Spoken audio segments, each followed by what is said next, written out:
Hi everybody, this is Alchemist2 and I'm back again with another series review. I just recently watched another episode of American Gods, and this episode was called A Prayer for Mad Sweeney. And this one deals with Celtic lore, which I'm very familiarized with, being of Irish descent. And I thought, yeah, I'm still very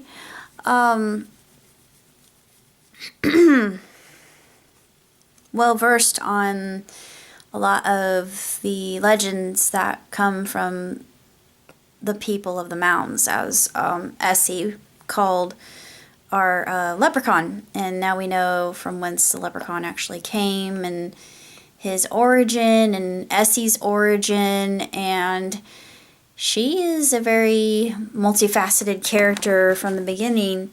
And I don't know, it felt like maybe Laura could be another incarnation of Essie, but I thought, no, I don't know, maybe I'm being a little bit too far-fetched with that, but it's always possible. Of course, they had the Tatanka, buffalo. That's the only word I know in Native American is buffalo, but they had gone to the place where supposedly the white buffalo had been born, and of course the leprechaun says, well, they were struck by lightning, and the leprechaun says to Laura very snarkily, well, that's what happens when you put a god in a petting zoo. And I had to laugh at that. That was very funny.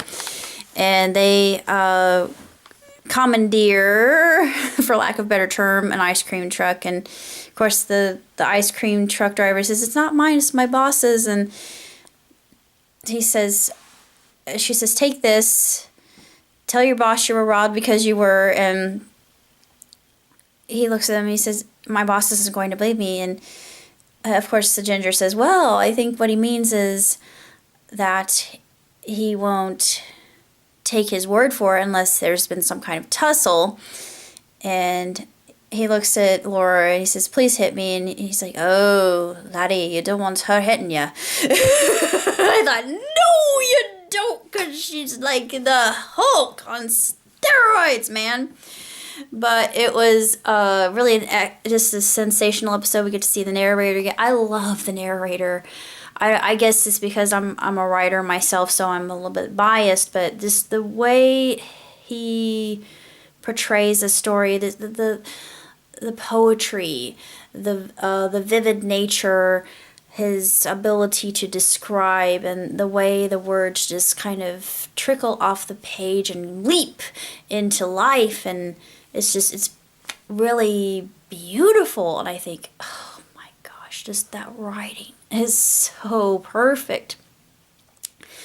And we hear Essie's story as she makes her way to the Americas, and she tells the old tales of the people from the mounds.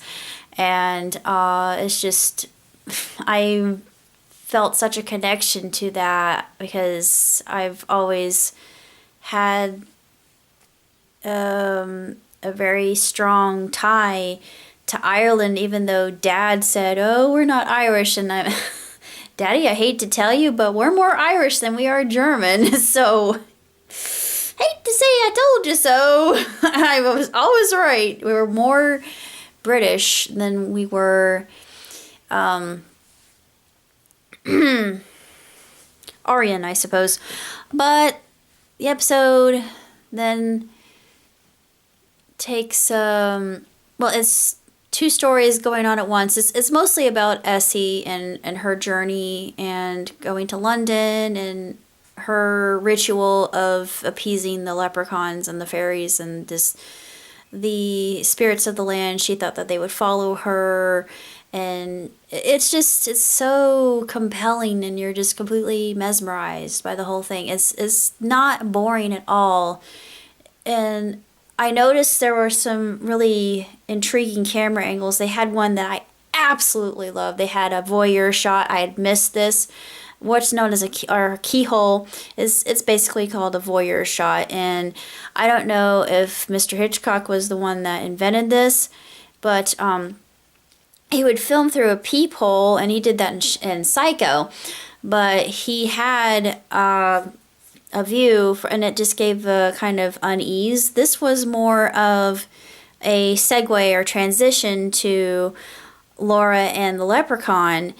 And I thought, are we going to get to see another god or goddess? And of course, with the event of our final episode of season 1, they reveal who the goddess is. And of course, you get to see, it's obvious who the next goddess is going to be because there's a rabbit. So yeah.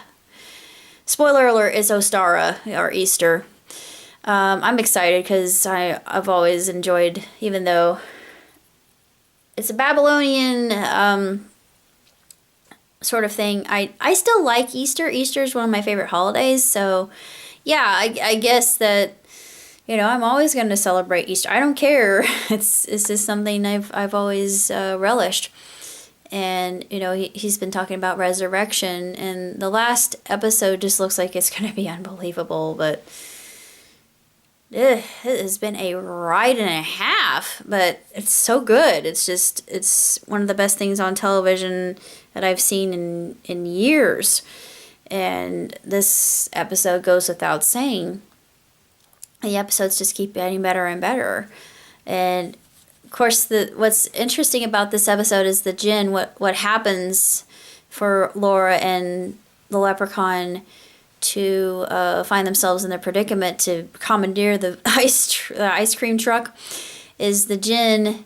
He becomes frightened of the Leprechaun, and he says, "You're a terrible creature," and then he runs off in his cab. And I thought, yeah, I had a feeling that was going to happen too. And the slow motion scene at the wreck when they almost hit the rabbit, and the coin coming out of her rib cage, and I thought, yeah, the Leprechaun's gonna get it, but he did something that I did not expect. I thought, oh, that's interesting. Well, maybe he needs her. So spoiler again, but it's just such a tremendously written show that it's